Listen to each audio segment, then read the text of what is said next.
Grizzly. At Grizzly, we believe charging your electric vehicle should be simple, reliable, and affordable. That's why we design, engineer, and build our chargers in Canada, ensuring top-tier quality and performance. Powered by United Chargers, every Grizzly model is crafted in-house, built to withstand extreme conditions, and tested for reliability. Recognized by leading publications for its performance and value, Grizzly delivers both durability and intelligence with heavy-duty aluminum enclosures, premium output cables, and smart charging features like scheduling, usage tracking, and OCPP compatibility with multiple charging apps. Grizzly. Simple, reliable, affordable, built for every climate, every EV, everywhere you go. Visit grizzly.com to learn more.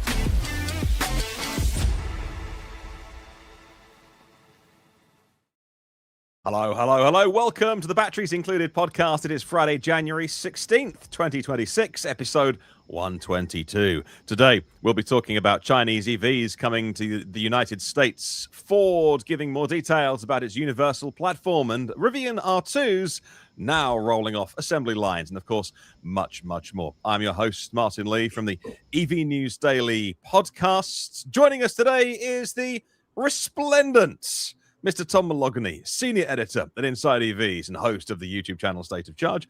And we have Dominic Yoni, longtime EV journalist and host of YouTube's Drive Electric with Dominic. And of course, you in the comments, busy this week already. Thank you so much for diving into the comments. We'll get them on screen. Say hello, say where you are listening and watching from this morning, this afternoon, this evening, wherever you are in the world. Let us know where you are. We love to take a little trip around the world virtually and see you in the comments. We'll pop some on screen as well, with Dom looking after that today. Before we get into this week's news, if for those that haven't checked it out, last week we were kind of reacting in real time to an announcement about a solid-state battery from a company called Donut Labs that had some incredible promises. Since then, there's been some brilliant articles and videos going up. I just read the Electric one this morning where Fred Lambert over there spoke himself to the CEO, and he said, I want to look him in the eye and say, are you lying to me? And he says, well, they're not asking for funding or financing, and it could be the real deal. We'll find out. And our friend Lacey, sometime guest on this podcast, but more importantly, has a brilliant set of electric YouTube channels. Miss Go Electric spent some time digging into it as well. Her video's done really, really well. Check out the Miss Go Electric Industry channel. Hundreds of thousands of people are. And so they've been able to do what we couldn't do in real time last week, which was spend some time digging into things. And yeah, really, really interesting. A week later, I think it's fascinating to look into. Last week as well at CES, the Geely brands, Zeekr and Lynk & Co. were offering test rides for journalists. You can't buy those cars in the US, though, but they did say that they would consider coming to the US in 2 to 3 years. Of course, part of Geely, Volvo, South Carolina plant. They could line things up. Despite federal regulations designed to keep Chinese automakers out of the US, could Americans finally be able to buy Chinese cars like the Zeekr 7GT that just debuted? Well, according to the president, yes. We'll get into that as our first item to talk about on the podcast this week. Detroit Auto Show is happening. Tom, you're not there. You're not at the Detroit Auto Show. What's going on? It can't start without you there. Yeah, for many years, I didn't miss a single auto show, but I've been pulling back from them lately, and particularly, the Detroit Auto Show was the auto show in America for decades, but it's lost some of its, allure. It isn't anymore by a long shot. And now the LA Auto Show really is, if you're going to go to one auto show in the US, it's the LA Auto Show.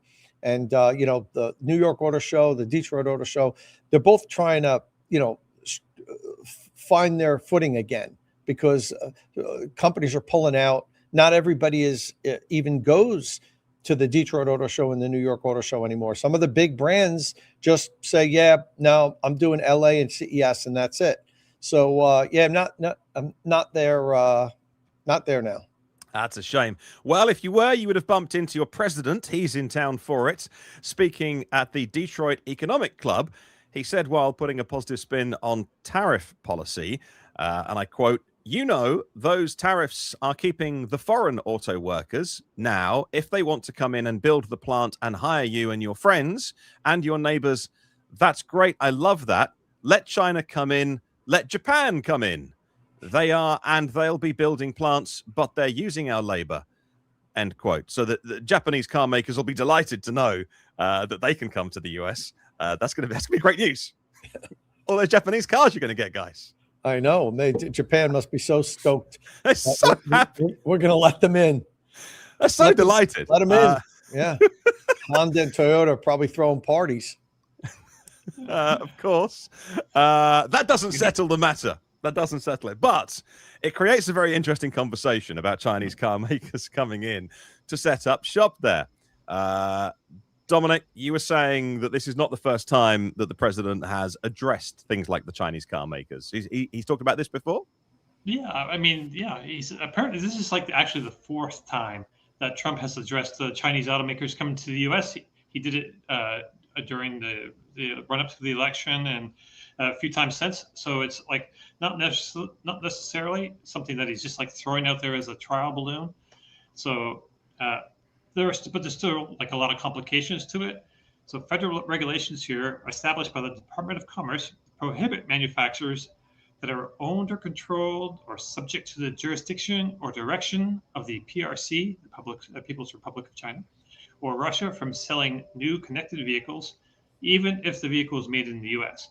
So Volvo and Polestar, which are also Geely brands, they've been trying to get around this law for some time. They've been preparing for it to really take a harder effect. So they've been using their own platforms on vehicles sold in the US. So for example, the EX60 that will debut next week is built on the SPA3 platform instead of a Geely platform. So that doesn't get them all the way around the law, but they can still apply for specific authorizations, which they could get if they show that Geely has no direct or indirect power to access US driver data or manipulate vehicle systems.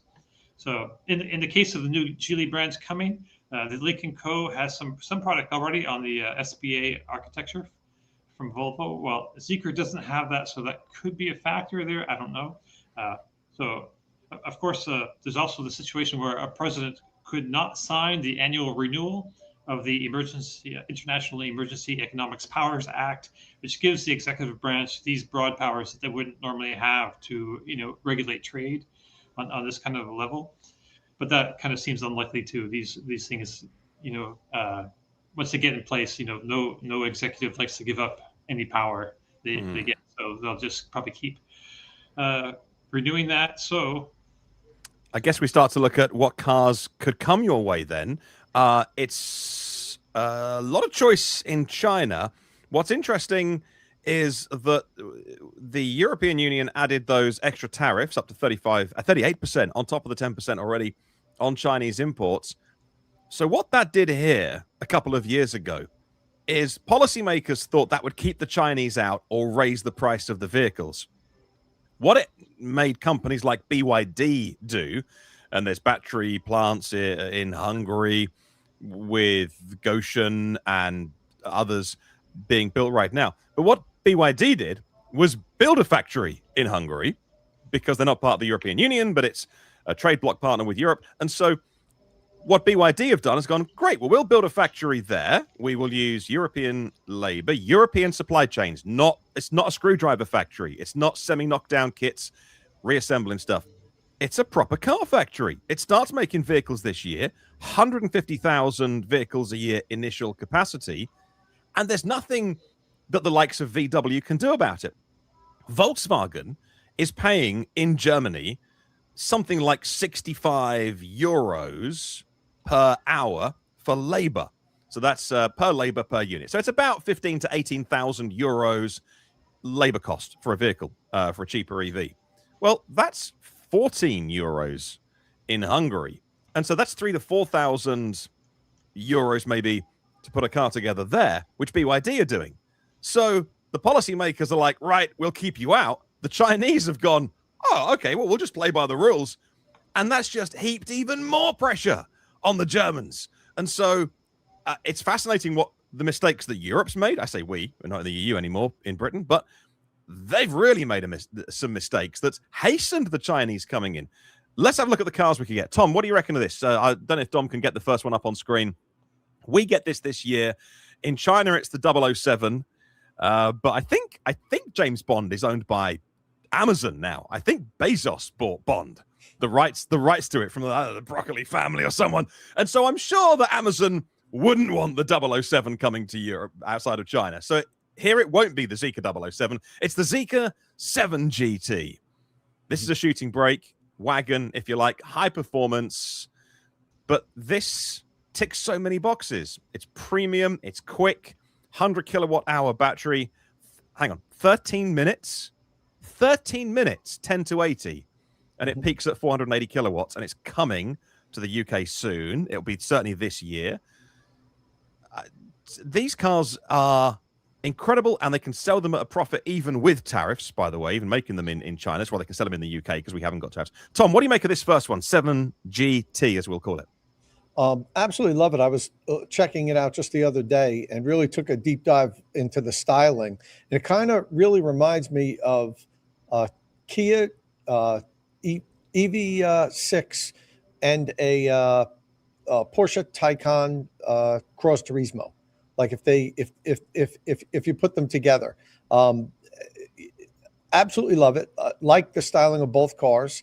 So this is kind of like a mashup of those, and really like it. I mean, the rear I love. Really looks totally to me, Taycan esque. And I've been to Zeekr showrooms.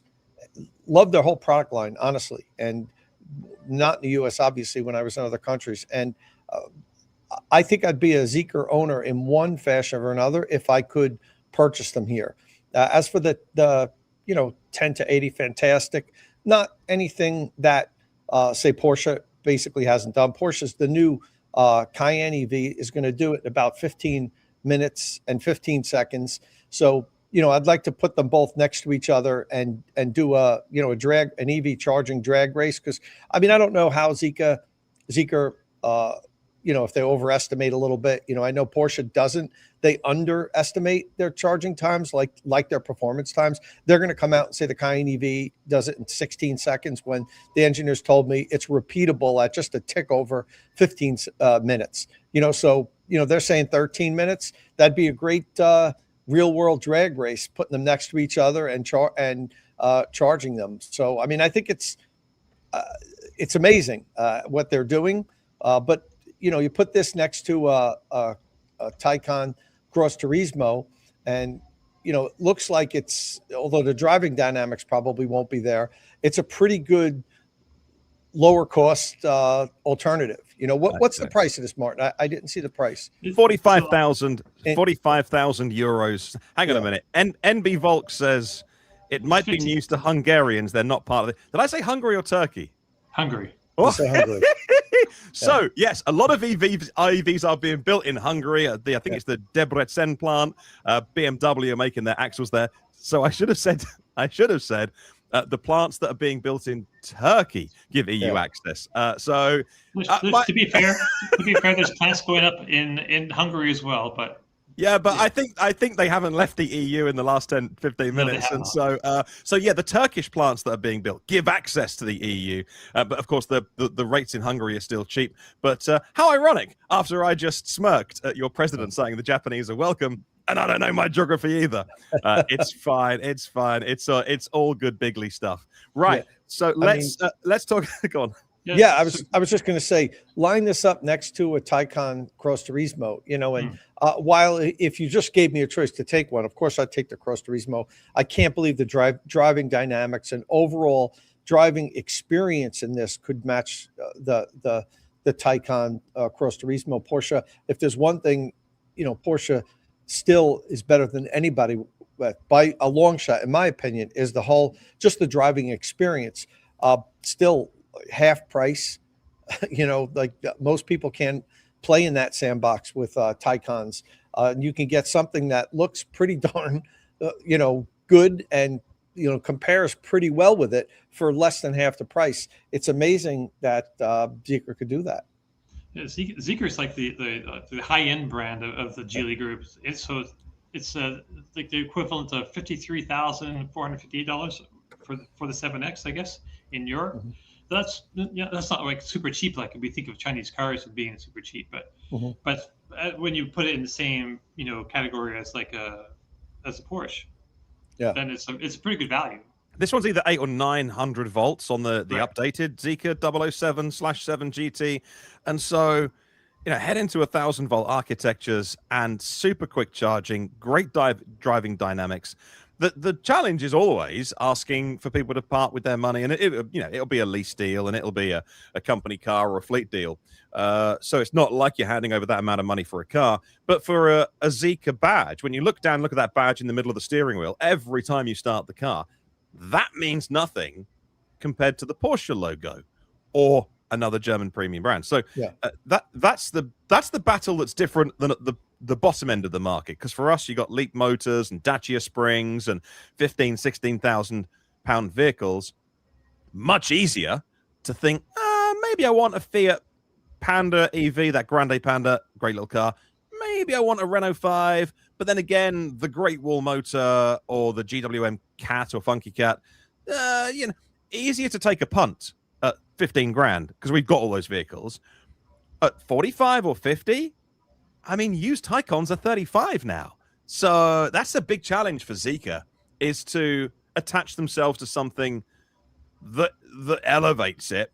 And it could, because the early adopters that were the Model S buyers from Tesla and those taking a punt, they were largely more well off, could take a risk. If it didn't work out, they'd go back to combustion. We're kind of over that early adopter phase. And now you have to find the early adopters in the early mainstream of EVs. So that's a real challenge, I think, for Zeekr. I don't know how that works in the US for you guys. Well, yes, it absolutely will be a challenge. I mean, look at brand awareness for Polestar. I think it's been something that's been one of their biggest issues. They make really good cars, but I think, people look at it and say, well, what's that? Is that a Volvo? Well, not really, but I know people that are afraid. Matter of fact, my wife's cousin was going to buy a Polestar in California and talked to me a few times on the phone, and I think eventually decided to get a different EV because of the uncertainty about the brand. So that's a big thing there. But then you talked about comparing it to a used Taycan. There's a lot of people that don't want to use car. It's a bit of like you don't make a lot of, most people at least don't make a lot of automotive purchases in their life. Most people that can't afford a new car every year. So when they make a purchase, they want to really they want to really love it. At least car enthusiasts. There's some people that buy cars just as transportation. They have no problem buying a used car. But when others that really kind of want to kind of fall in love with their car, it's an emotional purchase. They having somebody else's baby isn't always most attractive. And if they can get a fantastic alternative, to a used Porsche, and have, by the way, a much better digital experience than what Porsche will provide. It's probably the only thing that it really will do 100% better, other than price. I think a lot of people would consider it. Yeah, I was considering the issue of the Polestar when I bought that a couple of years ago. What if the brand doesn't make it? But Polestar is so Volvo that I don't think that brand would simply be left to rot. It would either be repurchased, or the remaining shares would go back into Geely and or folded back into Volvo or something like that. So the same would probably happen with a Zeekr, but people don't know that. So again, you got to get over that at dealerships, or if there are dealerships, that's the other difficult thing. That's the thing, Martin. In the industry know that the brands that really actually have substantial vehicles and that they have value, and if for some reason the brand wasn't making it, somebody would come in and swoop them up. but the average person doesn't know that. They're looking at this brand that they've never heard of before. Oh yeah, they've been around for a couple of years. They're hearing about all these EV companies that go out of business. They don't want to be the next Fisker owner, that dump money into a car and then all of a sudden it's gone and you can't, you can't even get it serviced. So that is a stigma here. I know it for sure because I talk to people here that, are interested. They'll contact me interested in buying an EV, friends and friends of friends that tell their friends, oh, call my buddy Tom. He'll help you with this. And, that when it's a brand that they haven't heard of, I mean, even Rivian and Lucid, I have people saying to me like, I kind of like the car, but damn, like I'm afraid to dump $75,000, $80,000 into it. And then in 2 years, they're gone, so it's a real issue. But I saw the US say that this week that, hey, the Chinese are welcome. We just got to do it on US soil with US workers. The first thing I thought was that's exactly what Ford wanted to do by licensing CATL's technology. They're like, well, Ford will build the factory. Ford will do the employment contracts. We'll have everybody here. There'll be some Chinese on US soil to get us going and train us. And we'll just license CATL technology. Republicans lost their minds. Like representatives were saying that this is just such a threat that we can't have Chinese IP in the country, that this is not the way to do it. Well, they're all going to have to change their tune now that the White House has spoken. And China lost its mind because it was like, hang on a minute, all of our IP leaving our shore, but not us building it. Yeah. We don't want that. So Ford tried to do it a couple of years ago. And for all I know, I think that project is still ongoing. They're still fighting their way through it. But 5 minutes ago, we didn't want that. And now the whiplash of your politics means, oh, no, that's okay now. So maybe that Ford thing has all been smoothed over. I know that we've seen Jim Farley in the Oval Office doing his politics bits, and maybe that's been part of it. And Trump called up and had him take him through the Ford truck factory this week as well. Ah, yes, saw that. Well, Martin, you got to understand, the king has to give it its blessing first. Then it's fine. Then it's fine. Of course. A couple of 100 years later, and you've ended up where we are with somebody sitting on the throne. Exactly. It's a big cycle. What a waste of a couple of 100 years. You guys could have just stuck with monarchy. It was a damn good couple hundred of years, though, Martin. You gave it a go. You gave it a really good go. And now you're here with palaces and crowns, and we will have to chip in. So it's fine. Let's talk about another Chinese company that's doing it a different way. So Leapmotor was invested in by Stellantis, the megacorp. 21% of Leapmotor they bought, and they launched a joint venture called Leapmotor International that was 51% owned by Stellantis, therefore not a Chinese company. And so they started to make vehicles in Poland, the little T03 city car. Then the EU had their vote of should we have extra tariffs on Chinese cars, and Poland said, well, we think we should because it'll keep the Chinese out. Beijing suggested to Leapmotor and Stellantis that perhaps they are no longer going to be making vehicles in Poland. Beijing said, this is just a serving suggestion. It's the picture on the front of the box.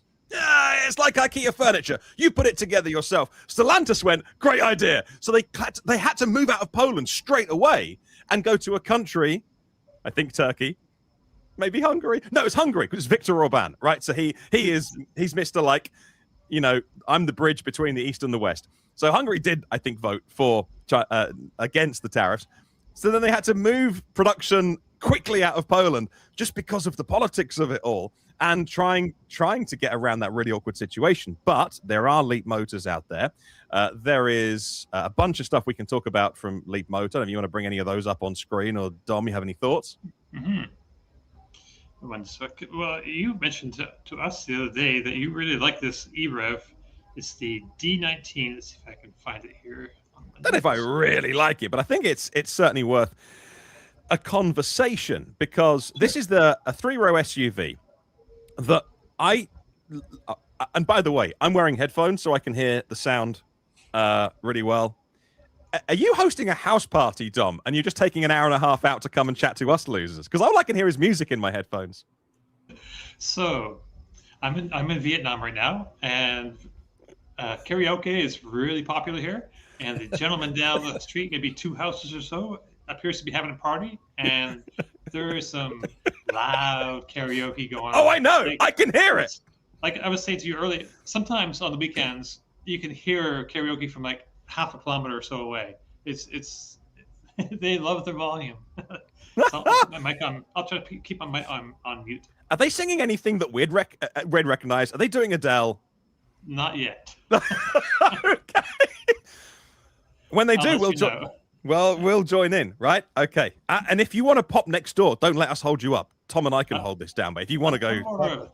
I'm more of a Frank Sinatra kind of karaoke guy, and I haven't heard any Frank Sinatra there yet. So, well, that's your perfect opportunity. Go over there and blow them away. Right, so, guys? What are you doing, guys? Come on. All right. Well, so this is a proper three-row, big SUV, one of the biggest three rows on the market in China. I think this would be amazing for the US market. I think once you get over, so it's a Leapmotor, but it would be backed by Stellantis in the US. I think a vehicle like this, if they could launch it in the US, would be massively successful because once you get over the inertia of the brand, they've equipped it with an 80 kilowatt hour battery pack. And that's just the battery. It's an EREV. So it still has a 1.5 or 2 liter engine and a petrol tank. I forget all of the stats on this, but looking at the screen, it's something like 1,600 or 1,800 kilometers. It's just bladder busting. The BEV version of this is a 1,000-volt system, but the EREV version, this would be incredible. Now, it has the little taxi hump for the LiDAR, but ignoring that, which I'm not massively keen on, in itself, big, proper, three-row SUV, this kind of car could have been built by any of the Detroit car makers because China are building it and Stellantis are building it with Leapmotor. And so, like, you've got a massive battery pack there, but that's just the beginning. At what point is the battery too big? So these are the cars that China's buying right now. But 80.3, it says on screen. Like, that's huge. 500 kilometers of battery range alone. Now, I know that people in the comments are saying, oh, it's an EREV, who cares? I get that. I get that there's a part of our audience that are like, if it has an engine, I don't want to know, and I respect that. I do think we need to bring these vehicles in because most of the time they're going to be run on battery, aren't they? Well, the big battery ones will, but we've come to see that the smaller battery EREVs, people just don't plug them in. You know, the plug-in hybrids EREV. I really don't care about making that distinguished term. You know, making a difference in that. The Scout Harvester has what, like a 70 kilowatt hour battery pack, I think. Is it? I think it's 70 kilowatt hour, 65 to 70 kilowatt hour. Maybe Dom, you could look that up. I think for the Scout Harvester, I think that's what's predicted. So that would be right in the wheelhouse of competition for this. And you know, while this looks good, the Harvester is definitely cooler. I would imagine that this would be able to undercut the Harvester's price, but you know, would have to see. Tom, this starts at $35,000 in China. In China, yeah. Right. Think about that. That's An crazy. 80 kilowatt hour battery pack, you know, in a full size SUV for the price of a Chevy Bolt. I know. With a 60 to 70 kilowatt hours is what I'm seeing here. Yeah. I don't think they've told us exactly what yet, but you know, that's what I think most predictions are, between 60 and 70. So this thing's nuts. Like the BEV version, the battery is only 115 kilowatt hours. Like only, I mean, that's huge, but it doesn't seem like there's a big, delta between those two battery sizes. Like in my mind, 83 kilowatt hours. So I was just thinking, like for America at this point in what's going on I think people would, accept the EREV version, and it would be training wheels, and eventually they'd realize, oh, we don't really need that because, well, especially after a few years, our infrastructure is really coming along, right? I mean, if you watch, or if you check it, what's your website, Tom? EVchargingstations.com. Every week there's like tons of stories about just the infrastructure just kind of mushrooming up. Yeah, we do monthly updates too on how many DC fast charge sites are added and how many plugs are added. Right. So, Tom, do me yeah. a favor. And this week on my podcast, I was talking about the Buick Electra E7. Now, Buick is a brand that many of our listeners are going to know. And so let's have a look at that. If you can bring that out. There's a new one announced in January 2026. So if you can find the the exact specs of the latest, newest one, be quite good to bring that up on screen. Because this could be sold as in the comments they were saying as a Chrysler. Okay, I'll go with that. The Stellantis Leapmotor one. The Buick E7 is a plug-in hybrid. It's not an E-Rev, it's a plug-in hybrid. But this is a brand that wouldn't have any learning curve coming in. So this was updated in earlier this month. It has long electric-only range. It's a plug-in hybrid. And key specs are an LFP pack that will do a couple of 100 kilometers on the CLTC cycle, hybrid system, 1.5 liter engine, and then I say a reasonably sized battery pack. I don't know if I can remember what the specs were on that, but loaded with autonomy, a roof mounted LiDAR, ultrasonics, radar, the highest Qualcomm Snapdragon chips in its class, an AI driven interface, 5-seat SUV style. That I think looks pretty sharp. Sits on 20-inch wheels, sits on factory Michelin OEM tires. This would be the real deal. And a car like this, which GM is already making, has got a ton of specs for it that you don't find in a class of vehicle at this price in the US. But Chevy's CEO Mary Barra was saying this week that she's not really keen on having plug-in hybrids, or I don't know if she said EVs specifically, because like as we were just saying, people don't plug them in, or that's what she was saying as well. People don't plug them in, so it doesn't seem like they want to bring EVs here. But I really feel like Buick is like just the perfect brand to make electric as well. They have some really great styling in there, and I think it would work so well, especially with the name Electra.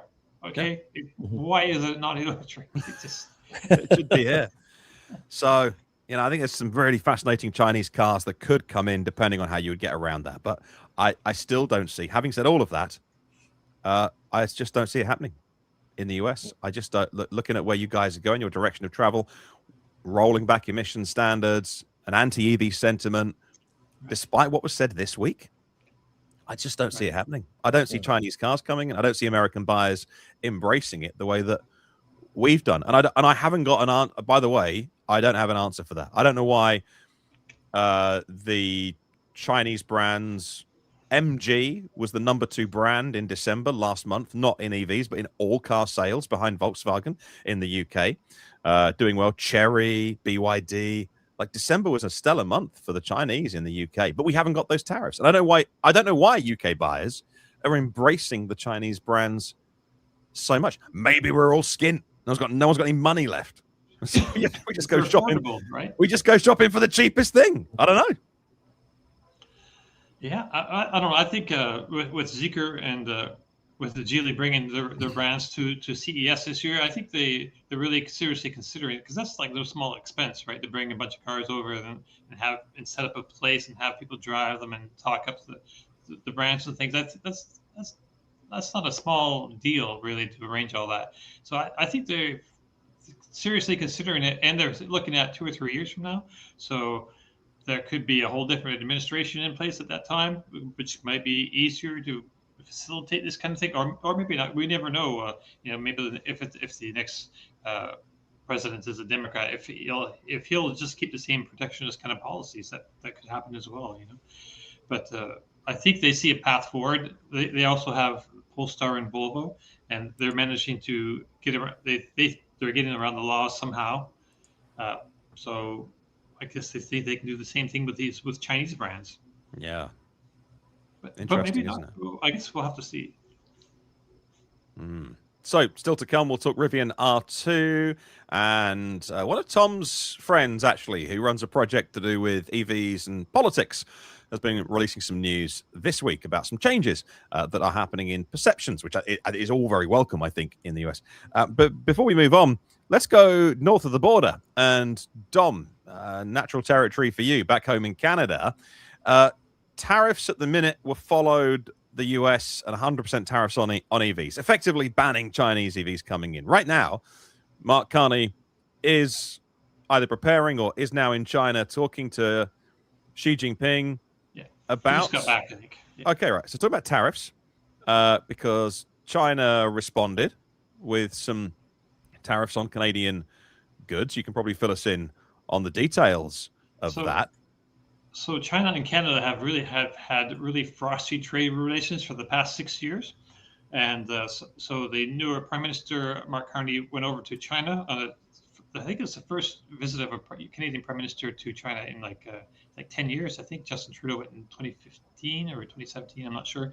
Anyway, so they really reset the trade relations. So they removed the 100% tariff that they had, and they gave them most favored nation status percent of 6.1% tariff, which is a huge deduction. They have put a cap on it though, so they're limiting the Chinese cars coming over to 49,000 in order to protect their own. Because Canadians, General Motors and Ford, all the American big auto companies have plants in Canada as well. So to kind of keep them feeling at ease, they've capped, at least for now, that those Chinese cars are 49,000. And they've in exchange, I guess the Chinese are going to spend some more money on canola oil and lobster and some other seafood products. So that begs the question: 49,000 Chinese EVs a year just north of the border. Does that change anything, Tom? What do you think? Would Canada go for EVs from China? Oh, I think so. I think people want what they can afford and what suits their needs. I think the majority of buyers, Martin, don't really factor in heavily the origin of the vehicle. We've talked about this before. I could remember when Japanese vehicles first came into the U.S. That was only 30 years from Pearl Harbor or less. And, I can remember my grandfather saying, I'll never buy one of those blank cars, but a few years later, we were flooded with them because they were good cars and people could afford them. And they filled a niche that the American brands and the European brands weren't filling. So if Chinese cars are able to do something and provide utility and price that the domestic vehicles and current imported vehicles aren't, people are going to buy them. There'll be some people for sure that say, I won't buy a Chinese car, and they'll stick to that at least, for a certain period of time. But I think they'll sell every one of them if they're able to bring cars in that have utility and fit people's budgets.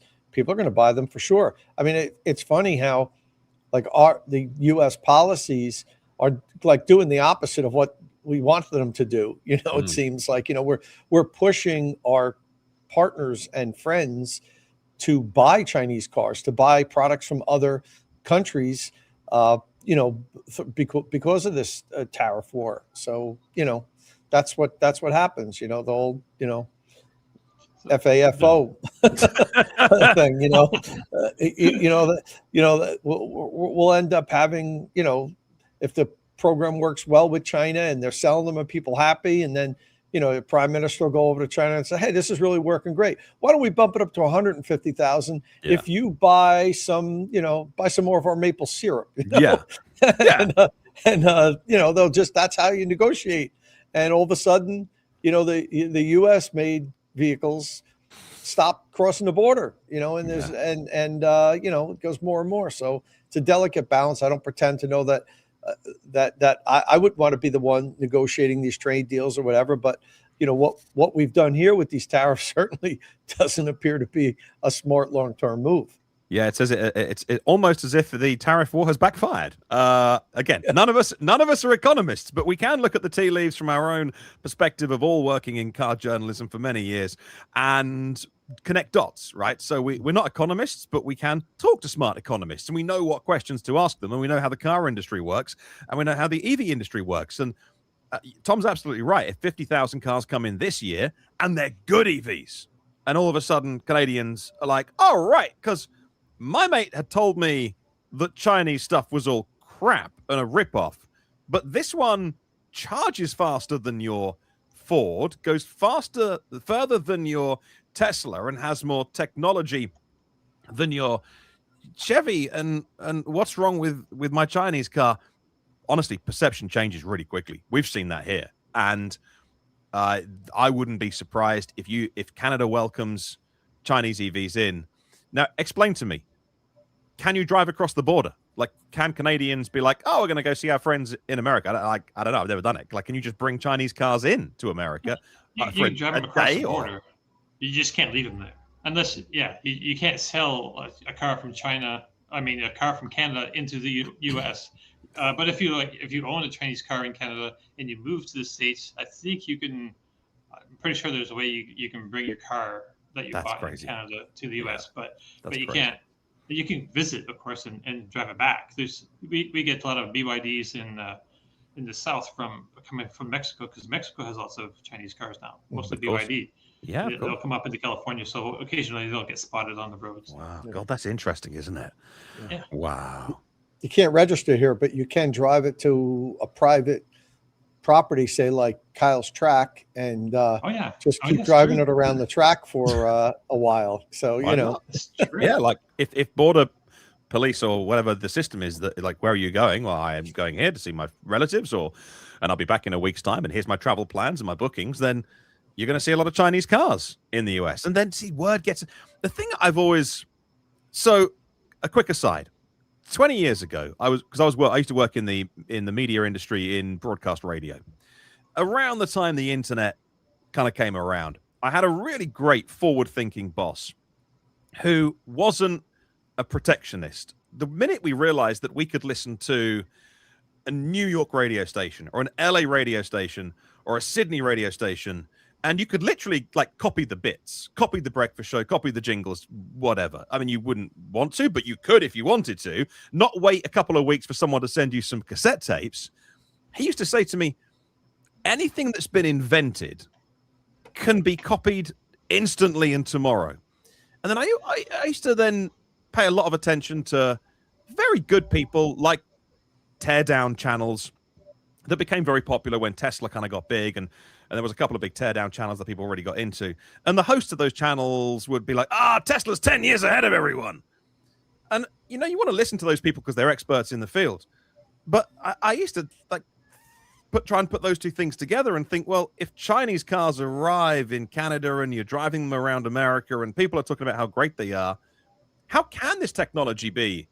It's 10, Tesla are 10 years ahead. Well, they're not, because all the cars coming from China in like 3 years are now way better than some of the cars that we are making. So I can't put those things together in my head and be like, once Chinese cars are on your roads, admittedly Canadians on, day trips or whatever, like the floodgates open at some point.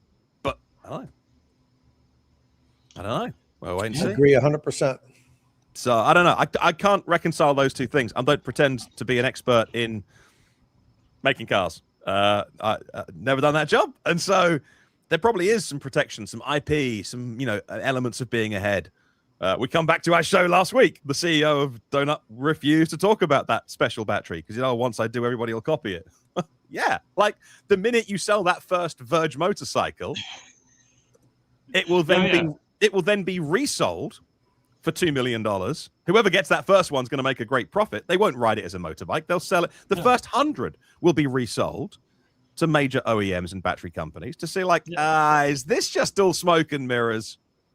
And if it's real, it'll be copied instantly and tomorrow. Because he didn't be like, we've got all the patents and it's all, they're like, it's all secret. Like, so you haven't got the patents for it then. So anyone can copy it tomorrow.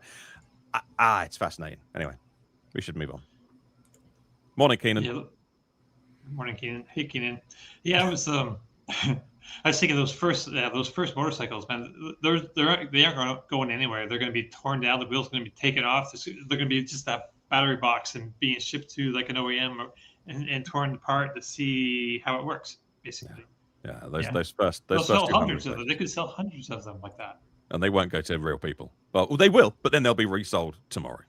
That too. So let's get into actual cars being made in America, should we? This is really important. Tom, are you on the list for an R2? Yes. Oh, I thought you might be. R2 manufacturing builds, validation builds, are now rolling off the line in Normal. 12 months ago, this was a grass field. Incredible work by our teams, they say, to get the R2 plant built so quickly. That was a post on Threads and by Rivian Official. Good news. The R2, first manufacturing builds are now rolling off the line in Normal, Illinois. They'd been hand-making prototypes until now. Having the line up and running means that they'll be fine-tuning production. That, takes a couple of months? Kyle put up a poll on X, and interest in the R2 was really high. I think he compared it to the BMW iX3. There was the Volvo EX60, the Mercedes GLC. So R2 seems to have huge amounts of interest in it. All right, Tom, you're on the list. Any idea about when you get one of these? No, but I will punt if they call me early before the that next version is coming out, like 8 months later. That's going to have the next generation of hardware that can support the Rivian's full self-driving, so that's really the one that I'm going to go for. So we'll see. I wasn't a super early reservation holder. No. Excuse me. So I don't know if I would be even in that group, but if it comes, I will kick the can down the road a little bit. I'll pay extra to get that next generation, and I'll probably sell my R1S at the time, which I love. Meredith and I love it. We just don't need that big of an SUV. So I have a couple of friends that have already said, look, when you're ready to sell that, let me know. But when my time comes to get the new R2, that'll be the deal. I'll probably sell the R1S privately and then pick that up, and looking forward to it because it's kind of like the perfect size for us, I think, and super excited about it. I want to stay in the brand. I love what Rivian's doing. Want to support them. I bought an R1T, then I bought the R1S. Now I'm going to do the R2. I'm serious about getting an R3 when they're available. I think that would be that might get me out of a pickup truck as my daily driver. Really? Do the R3 because I love hot hatches. I mean, I've talked to you guys about this in the past. My little CRX SIs were my favorite cars, and used to work them up, put nitrous oxide kits on them. And I love a little hot hatch as a daily driver. And that's what it seems like the R3 is going to be. So, I'm kind of a Rivian fan. So was it the Rivian or the Lightning? I think it was you. Certainly one of my friends has been mentioned once about driving into New York City, and certain multi-story or underground car parks wouldn't take these heavy trucks and SUVs. Was that you telling me that? Like the weight limit or something? Or no, it's not. I've never had a problem with that, and I haven't had any issue. And New York City garages won't take, not because of the weight. They wouldn't even take a combustion vehicle of that size. Many of them will not take full size SUVs or pickup trucks. Forget about the Lightning. That ain't. That can't go. And it's part of the reason why I picked up the Equinox as a third vehicle. It's just me and Meredith. We don't need three vehicles, but she commutes to New York. She takes public transportation, but every now and then she needs to drive. And our two vehicles, she can't park either one of them in parking garages. They won't let you in. That's so crazy. She'd have to hunt around for a parking spot, and that's very hard to do. That's crazy. Okay, so that's where a smaller vehicle, a smaller form factor, is perfect for urban. So I just want to address one comment here. So Tom wasn't an early reservation holder for his first Rivian, but he got it anyways. That is not correct. I think you're confusing me with somebody else that occasionally comes on this podcast. I specifically even talked to Rivian about this and said, I do not want to ever move up in any line because I'm a content creator. So I just want to squash that right there because that is not true. Yeah. And you wouldn't want to, because it would do you more harm than good to be like, hey, I've got this new car on day one. And here's the thing, I don't need it super early, because if I really want to make content on one, they'll give me one. They'll give me a press car, and I can wait for mine to come. And I don't like early builds of any vehicle, because there's going to be problems with them. I don't want one of the first 100. I'll get one out of the press fleet, and then I'll take number 5,000 once they've worked out all their builds, which my Rivian R1S, I do believe my my VIN is between 5,500 and 6,000. So, I did not get an early one. Yeah. Definitely not. Interesting that you'd wait for the new hardware as well. I didn't expect you to say that. That's interesting. Oh, yeah. I mean, I would even wait for the new hardware. Yeah, I'm not even all about that self-driving, but it just makes sense if you're going to spend that kind of money on a car. It just protects your resale value. It's, I don't know. I think it would be the way to go. Should they have announced that? Do you think a sizable amount of people would wait? I hadn't thought of that. Oh yeah. Okay. Yeah, I mean, I'm sure there's a sizable amount of people who would buy it regardless. Who would take that early adopter opportunity and pick up as soon as it's ready. This thing is really, it's like we were talking about that poll that Kyle put up. The amount of desire for the R2 is far outstripping cars that I think are technically much better in some respects. The faster charging, longer range. But the R2 just looks great, and the way it's sized, the utility of it is really good. Functionality is good. It's just got a certain look to it. I don't know. I think it has the ability to capture the imagination of buyers in a way that maybe the Model Y did. Or even, I don't know if it'll do the numbers the Model Y did. And the Model Y was the best-selling car in the world for 2 or 3 years, right? So I don't know if it's possible they could do that kind of thing, but I think people really like the way it looks, and once more people get to see it and get up hands-on and see, just what it's like to sit inside that thing, I think it'll really move some numbers. Alex, sorry, go on. No, I was going to say the current hardware that it's going to launch with, and is fine. Personally, I think I wish I had it in my R1S, but as a content creator. That's why I think I need to have that next gen stuff, because that will be the really good content. So, I mean, if I wasn't a content creator, if I was just buying one, I would probably just get the first one that they sent me, because I think I've driven them and I think it's fine. It's much better than what I have in my first gen R1S. Yeah. So I'd be fine with that. But the fact that creating content, especially when they have their version of FSD, I think that's going to be huge. So that's why I would want to wait for that. And it's why I keep trying to buy new cars. I mean, I know it's a great excuse, right? I could tell my wife, we need to buy this new $60,000 car. I need it for content, but the 2 cars we have are brand new. They're only 2 years old. I need this new latest one. So I've got to have it. Gotta have it. But there is truth to that. So I know. Anyway. Brian says Rivian is also an all EV brand, which means a lot to some people.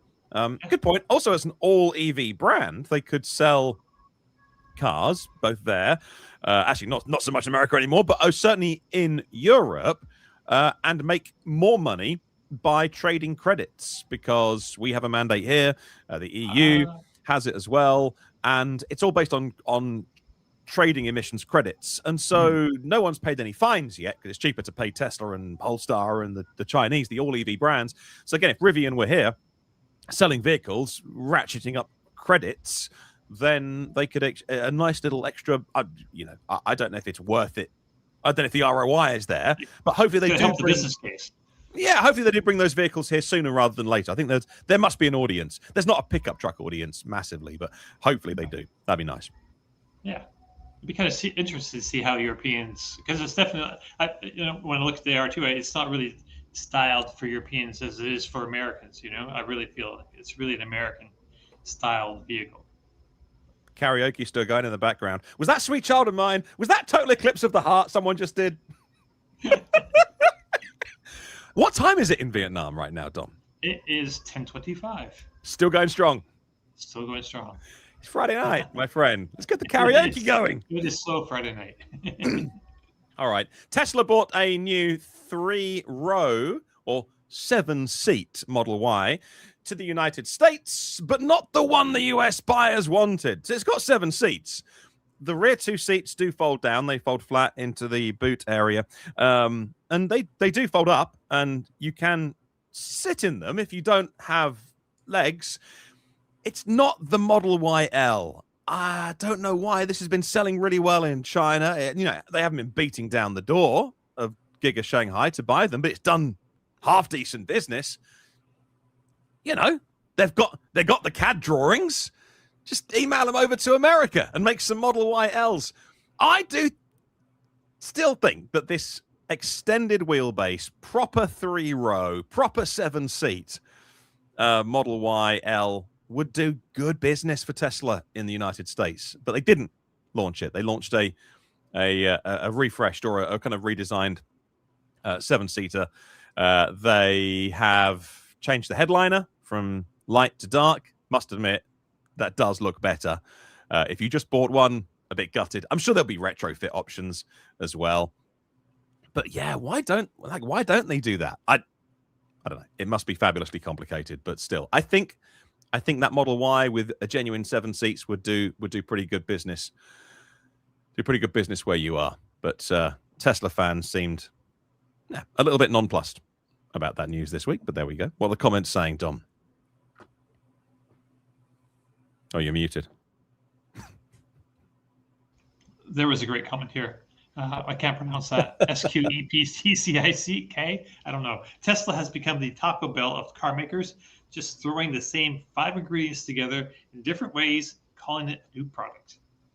Great. But yeah, I don't know how the 7-seater would do what do you call it, the YL Model YL. Yeah. Yeah, but this one must be doing okay if they brought it back. So they discontinued it when they refreshed the car, right, and brought in the Juniper. They sold the extra 2 seats in the back thing for 5 years, I think, or just about. So they've lowered the price now. It was $3,000. Now it's $2,500 for the option. So I guess they must do some business with it, or they wouldn't bother. But yeah, not having the extra length, it feels like a bit of a miss. But it's tight back there, man. Yeah, it's not it's for children. It's really for children, basically. It's not a 7-seater. Even for children, it's tight back there, and getting them in and out, it's a tough squeeze. But people ask for it, so I mean, there's got to be a reason that they're providing it. It's just. I mean, I've seen them. It is tight.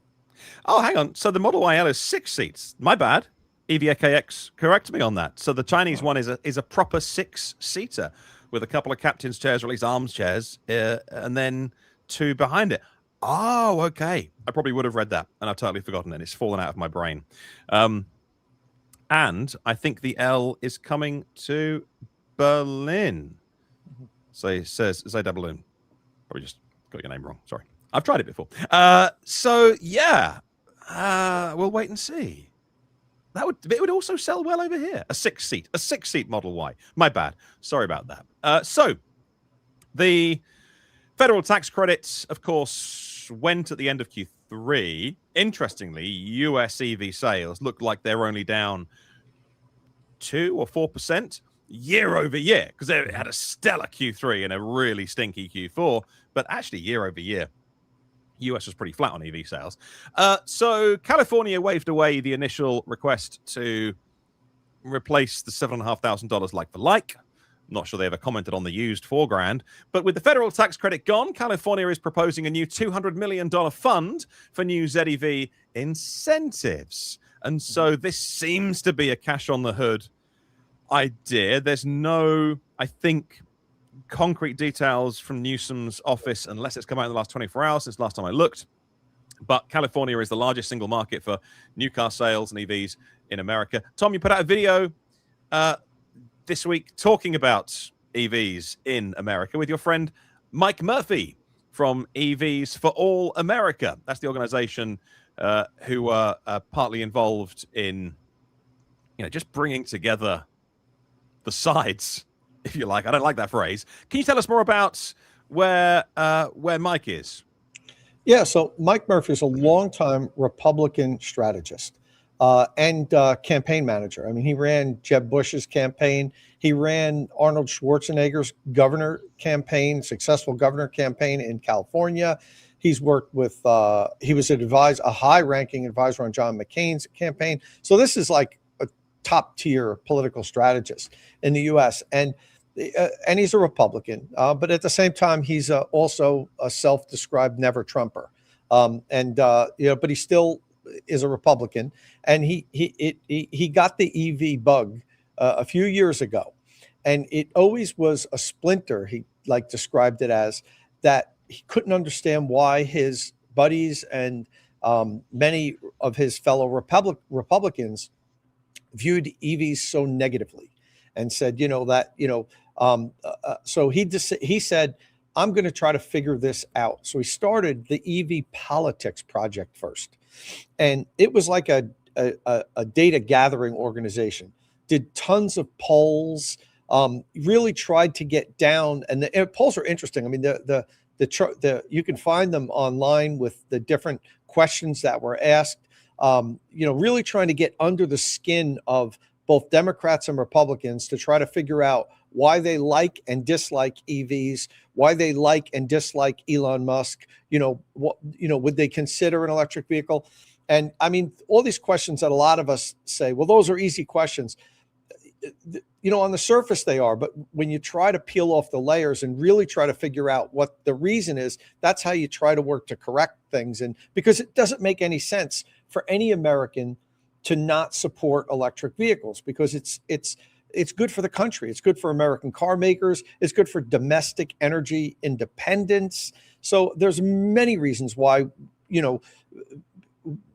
Americans should support electric vehicles. I'm not saying everyone should run out and buy one, but they shouldn't have as negative an opinion of electric vehicles as a large swath of the country has. And Mike set out to try to figure that out, which is fantastic, in my opinion.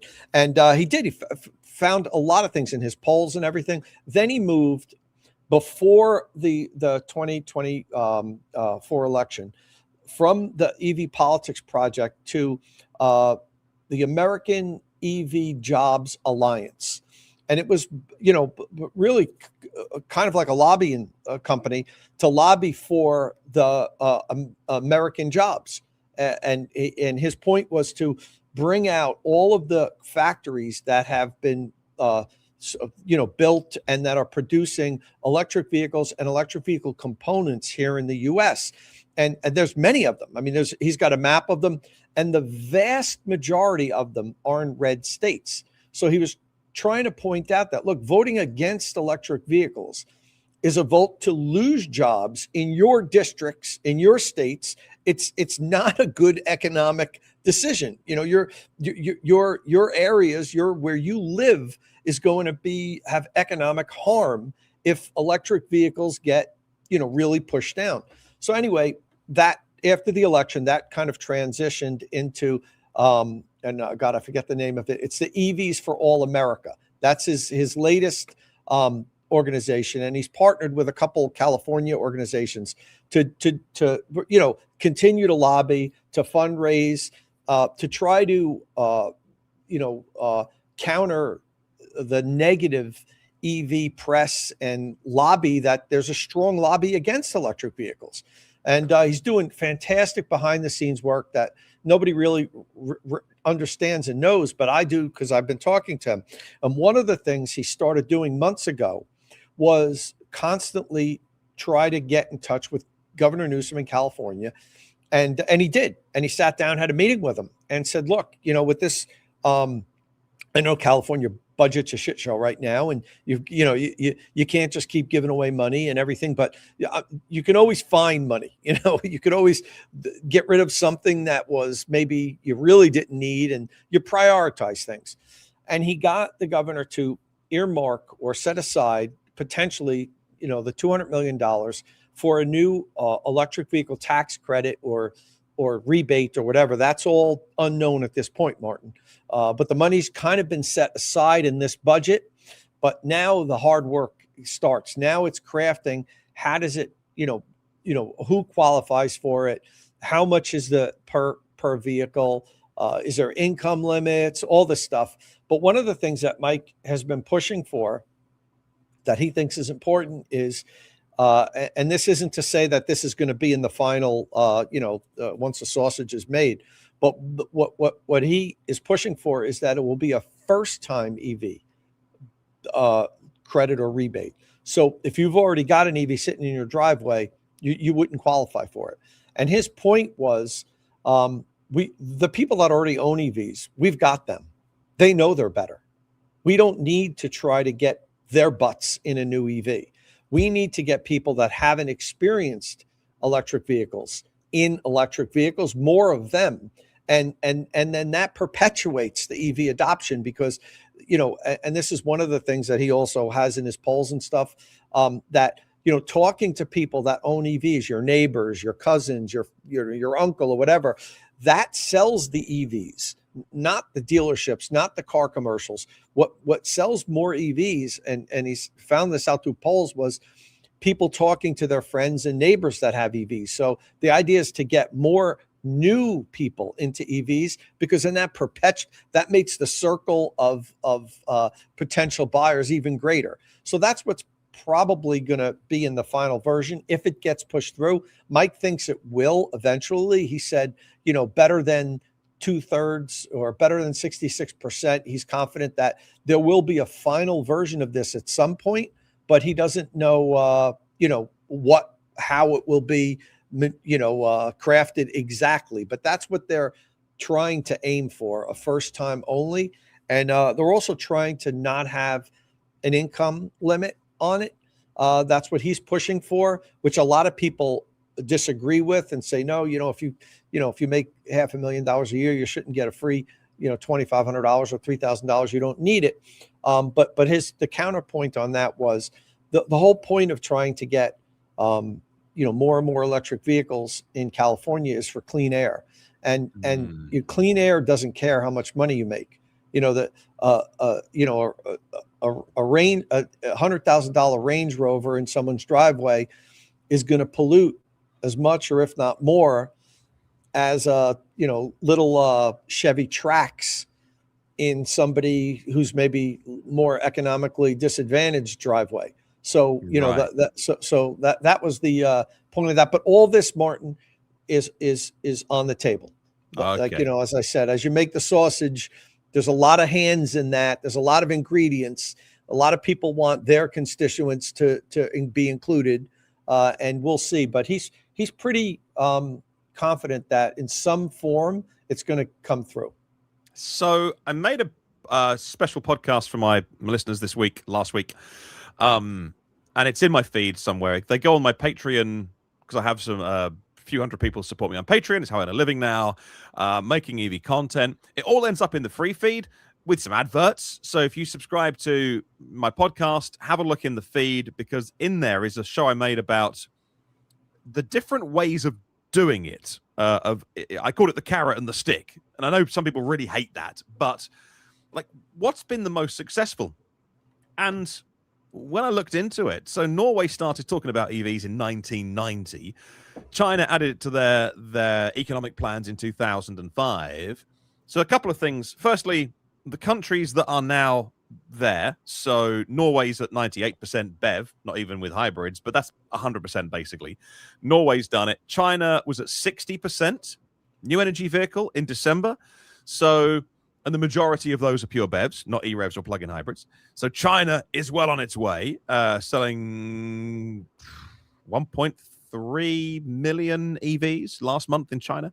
And so, firstly, the thing they've all done is consistent policy. They haven't wavered. They haven't changed. You can't do that because you can't say, look, California's going to do the next thing for the next 20 years and not change its politics, although it'll probably be pretty similar. But the other thing that they've all done is a mix.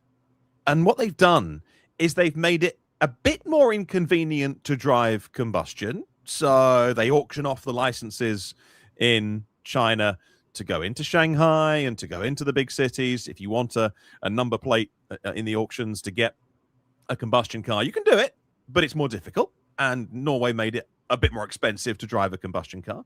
And then they made it a bit easier to go EV. You could use bus lanes and taxi lanes, and you had free parking, and they helped build out infrastructure in Norway and things like that. And again, Norway has a set of economics to do with sovereign wealth funds, and all its electricity comes from hydro, so it's all very green. But either way, I've never, having thought about this in a very deep way for many years now, I still don't know the answer to what's the best way to do it. Because it feels like if someone's earning $500,000 a year, they shouldn't get it. It feels wrong. But Mike's the expert on this, so I'll defer to him. But I think cash on the hood is a really blunt tool. And I think that's where EVs became political, rightly so, because it's not fair if your neighbor gets $7,500 off a vehicle. It should never have been tied to your personal tax affairs anyway for next year's tax return. That always seemed a bit weird to me as an outsider. But I don't know what the best way is. Tom, how would you like California? I don't know if we can solve this one today, but what sort of works for you, Tom, in terms of giving away money or investing money to get EVs spread? Well, I'm like you. I don't know the best method, but at the same time, I do understand the argument of, in particular, California, the ZEV mandate was to promote clean air. It was a CARB mandate, and that's the real crux of why California has been supporting zero emission vehicles for so long. It wasn't the whole energy independence or any other reason. It was for clean air. And as I mentioned earlier, it doesn't matter how much money you make. If you're polluting, you're polluting. So maybe a balance would be you get more. There's a rebate for an incentive for the higher income earners, but the incentive goes down the higher your income is. Maybe because they're talking like somewhere between a $2,000 and a $4,000 incentive. So maybe, you get $1,000 off your EV if you make $500,000 or more. You get $2,000 off if you make $250,000 or more. You get $3,000 off it if you make $150,000 or more, and you get $4,000 if you make under $100,000. Because you'd be surprised that the people that make $500,000 and more, you'd say, well, the $1,000 is irrelevant for them. It's not. When they show up to the dealership and the salesman tells them, "Yeah, I'll give you $1,000 off that car there," they like a deal. Everyone likes a deal. Everyone loves a deal, right? I get a coupon for a restaurant I've never gone to. $10 off your dinner of $50 or more. Yeah. I go there and spend $170 and get $10 off and think I got a deal. You know what I mean?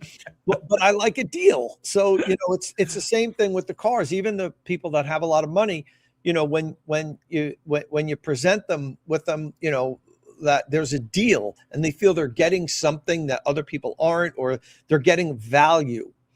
It does help make the sale. So I would probably do it something like that with the under $100,000 people getting the biggest incentive. Yeah. So Norway didn't have a car industry to worry about. So Norway was able to say, we're not going to have, they had a target, but they never had a mandate in the sense of we're banning combustion. They had, I think it was a target that was set in their legislature, and maybe any Norway fans can correct me on this, but it was never a strict anti-combustion thing. But it's just so expensive to buy a combustion car in Norway, and they waived that for so many years. It just made more sense to buy EV. So they were able to keep it apolitical. And I think, who else has done this? I think Denmark has done it quite successfully through different administrations, different political leanings. I think the Netherlands are doing it as well. Over a period of time, as politics kind of weaves its way along, EVs aren't becoming political in those countries because they're just making combustion a little bit harder, and then there's some nice perks for driving an EV. Yeah. And I saw in the news this week, Dom, funny enough, that Ho Chi Minh City, which has horrific air quality, says, right, by 2030, we want all these little scooters to be electric. So firstly, everyone went, no. And then the apartment owners went, well, a lot of places ban EV charging for battery safety, whether they're right or wrong, in Ho Chi Minh City. So you've got this massive disconnect between what the regulators say, well, we're going to go, I think, 9 out of 10 people own a scooter or something crazy in a stat there. Like, oh, they've all got to go electric in the next 4 years. Well, you've got this huge disconnect between what the regulators say and what people actually do, which I thought of you when I saw that news. Right. Yeah, that's a big change, but it really helps the air quality and just I don't know, because like where I'm right now on this island, down here in the south of the island, it's all gas scooters, and where I was originally, there was like maybe 40% electric scooters, and it's a real difference, like noise pollution, especially that you notice because there's a lot of other pollution stuff being burned and things. But yeah, the electric scooters are just nicer to be around. But making that switch in a short period of time, that's a heavy lift. I feel. That is. And Martin, I'm going to add one more possibility to this tax incentive that's going to blow everybody's mind and anger everybody in the comment section, I'm sure.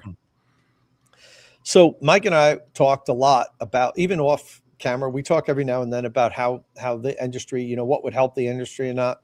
And you guys know I did a lot of dealership training years ago. I worked with many dealers, and it's very hard to overcome the dealership problem in the U.S.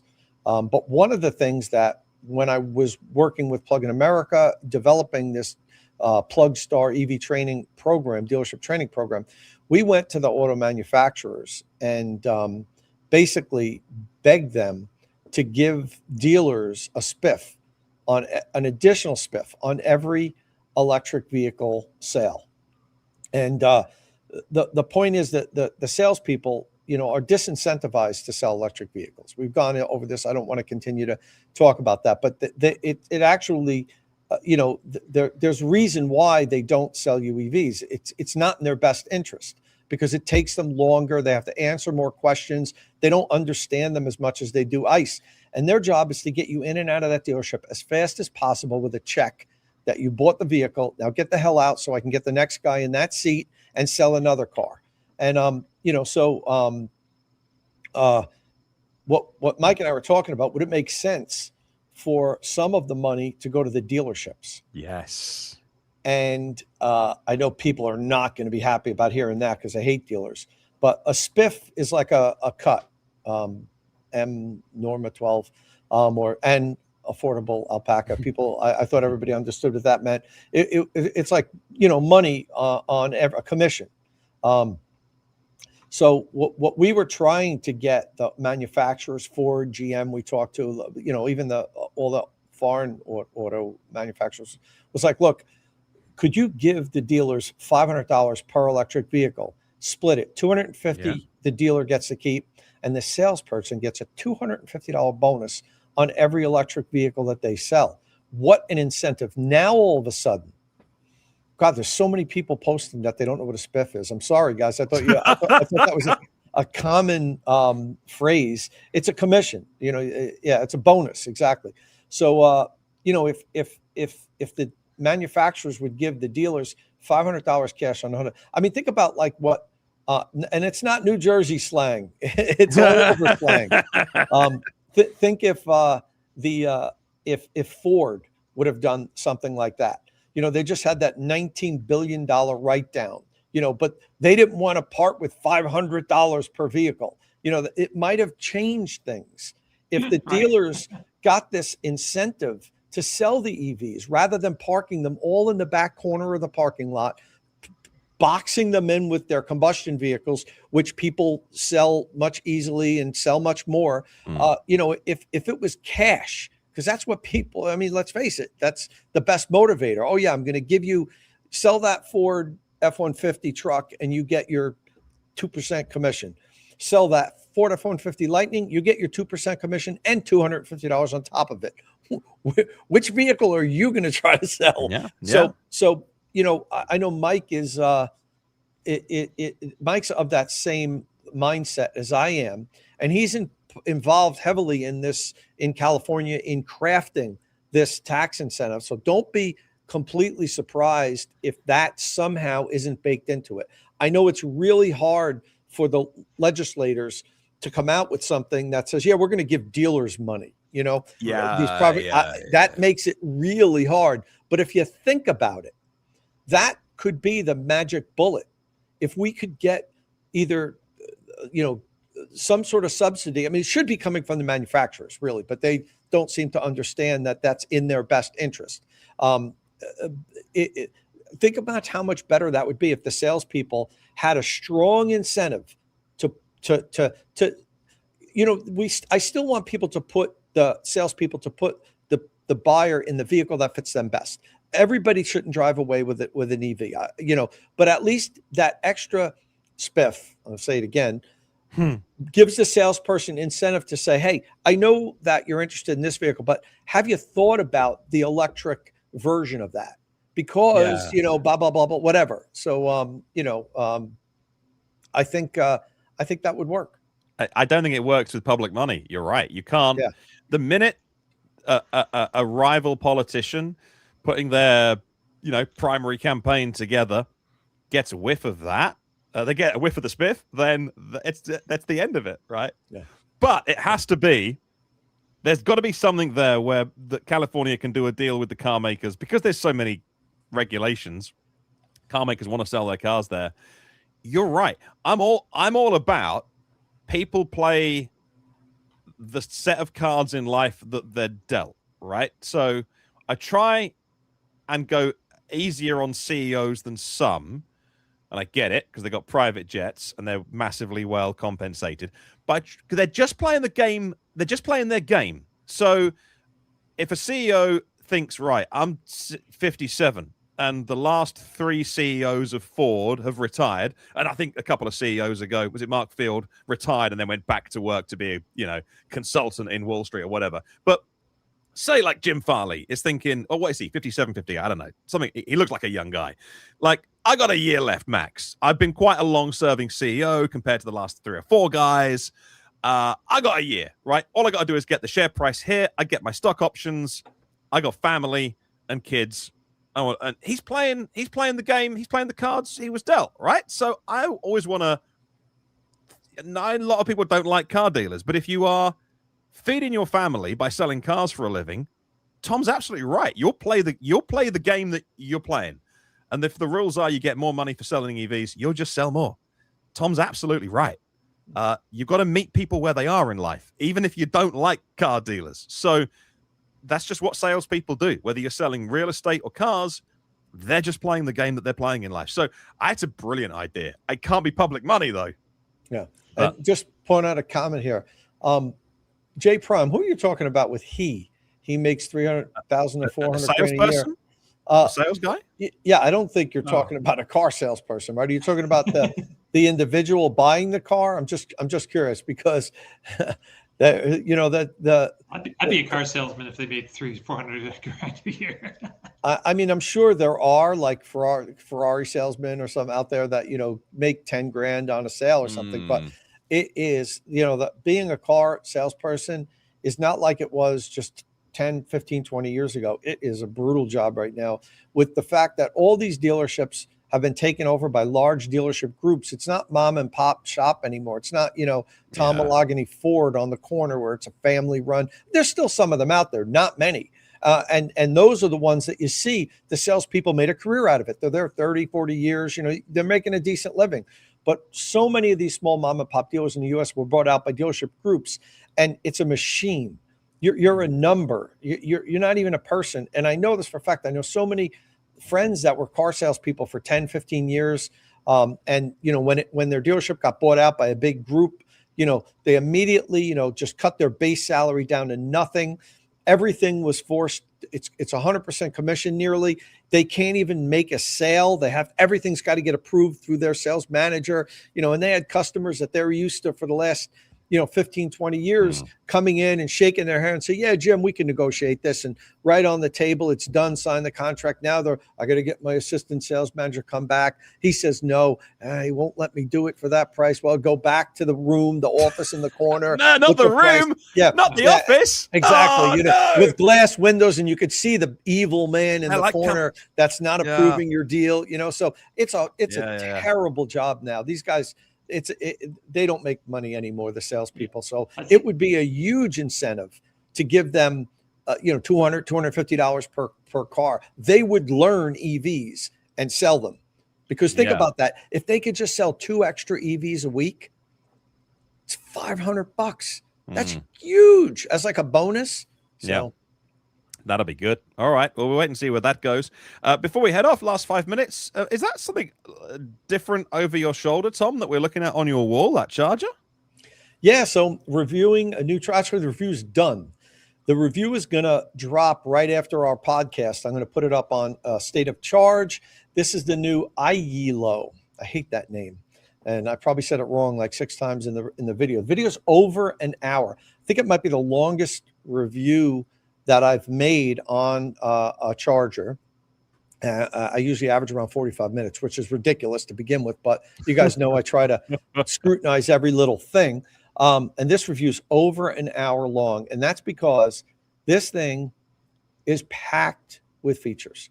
It is the most feature-rich, I think, charger that I've ever reviewed, and it scored the highest that I've ever had on any charger. And I just made the charger radar much harder 6 months ago.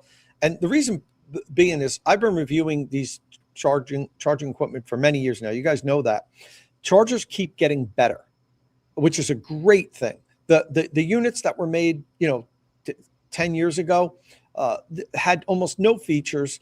A lot of them were made very well, though, robustly, but they had almost no features. Now we're having things like intelligent load management, dynamic power sharing, solar, being able to charge your car strictly from excess solar from your solar array. I mean, all these intelligent features. There's new chargers coming out with AI assistance now. That's going to be coming out soon. Vehicle to grid. I mean, there's so many features you can have. There's a lot of things for me to go over, and the apps are getting more and more complex. So this review is coming up. Is going on my channel right after this podcast. And it's a brand new company, just came out, Chinese company. The thing actually is amazing. It's a very, very good unit. I mean, there's some questions I have because it's a new company. Will it last long? You don't know until they're in the field for 3, 4, or 5 years. I've seen other companies come out with units that after a year or so, there's a lot of failures. Like, the units are, they're not robust and they fail. You put them in the heat, they overheat, things melt inside, so forth. But one of the things that I really like about this unit is it has temperature sensors in both the J1772 connector and the NEMA 1450 plug, if you get it with the plug-in version. And with the plug-in version, if the internals of the 1450 plug reach 185 degrees, it derates. If they hit 203 degrees, which is 85C and 95C, by the way, if it's 203 degrees Fahrenheit, it shuts off. And it sends you a notification that there's a problem with your charger, the plug overheated, which you guys know I do this series, Recharge Rescue. I go to people's homes, fix their charging problems, which is typically related around failed NEMA 1450 outlets. That's the biggest pain point with home charging equipment. So this has temperature sensors, but I had to test that, and it's not easy to do to get a plug internal temperature up to 203 degrees, but I managed to do it. So I have how do you do it? Yeah, I have a new. I have a. So I have the heat lamp that I put on the chargers to do that. That wasn't enough. Couldn't get the internals hotter than 165 degrees. And if I put it so close to the plug that it was the temperatures increasing. The plastic started melting on the outer casing of the plug, so I didn't want to do that. So I had the it's all in the video. It's pretty funny. I had the heater at the right distance, just so that the plug wouldn't melt and smoke.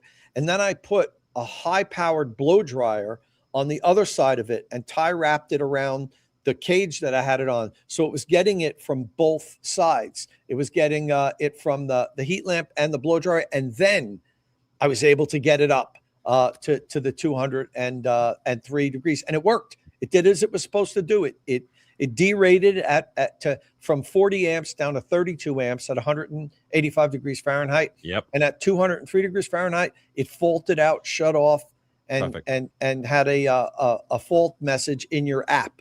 It was supposed to send me a text message and it didn't. But I just registered the unit like that morning. So maybe it takes a while for your servers to update or whatever. I don't know. But when I opened the app, it was in the app, a big red dot that's saying, you have a problem. And so that unit comes up. But the thing scored 103 points on my charger rater. And the next highest score was 91 or 92. And that's after making it much harder 6 months ago. And I had to rescore all the older units. So, we'll see. This is something to keep an eye on. Now, they don't have a NACS option, which is a non-starter for a lot of people. They're coming out with it. And as I mentioned, I'd be concerned because it's a new company. We don't know how well these things hold up. Only time will tell. But out of the box, I'm really impressed with this unit. And I don't say that often. I've had so many companies contact me and say, could you please review our unit? It's going to be the best one you've ever seen. Like it's really honestly, because, I get so many requests to review them. I turn down 3/4 of the requests. I'm like, I just don't have time. I looked at the specs on your unit. I don't really need to review that unit. It takes me like 2 weeks to do these. The videos are losers long-term, like money-wise, because I invest so much time and effort into doing these comprehensive reviews. So most of the time I turn them down. And this company, if you want to laugh, they flew somebody to the US a year ago. They said, we'd like to have a meeting with you. And I said, okay, I'll spare. They flew somebody to the US a year ago just to come to my house and sit down and talk to me about my thoughts on charging equipment, what the unit should do. What are the I told them right out of the box, if you have a plug-in unit, I don't even want to look at it if it doesn't have a temperature sensor in the plug. And it has it, and so I gave them credit that they literally just flew somebody here just to talk to me about charging equipment. They said we're developing a charger and would like to know what you think, what direction we should go in. So they put out a fantastic unit. Now I don't have any type of official connection with this company. I have an affiliate link.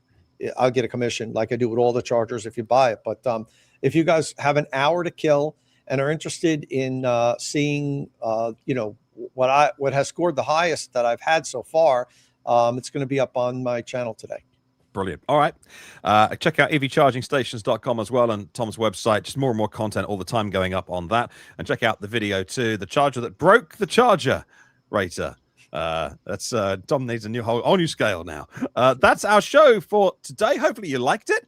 Thank you so much for being in the comments as well. If you watched us live, and if not, then please leave a comment after the show, because we read all of those over the course of the week as well, and it's fascinating to see what's on your mind and what you'd like to talk about on future shows. Really important you hit like. If you do like the video, then hit like. It tells other people like you that they might want to watch this on YouTube as well. If you know somebody who would like to listen to our podcast, please spread the word. Hit subscribe in your favorite podcast apps as well, so you've always got it available for next time you're walking the dog or down the gym and you can get your headphones in. Make sure you're subscribed to the show as well. Thank you for joining us this week. We'll see you in 7 days' time. Hey, Dom, say ciao. Ciao.